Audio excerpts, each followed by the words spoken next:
Es el título de su reciente producción que lo hemos presentado recientemente a través de Radio Éxito TV y del programa Todos los tiempos de Eusebio Chato Báez. Gracias al señor Jorge García Ramos, programa que ha respaldado totalmente la organización del día de hoy. Muchas gracias, señor Jorge García Ramos y el programa Todos los tiempos. Voy a llamar al escenario, señoras y señores, al señor Eusebio Chato Gado. Venga, las manos, venga, aplauso.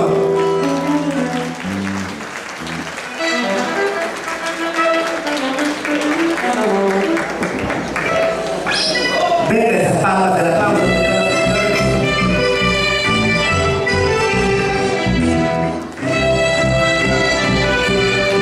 Fuerte las palmas, Eusebio Chato Gado, el rey del Pío Pío.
Que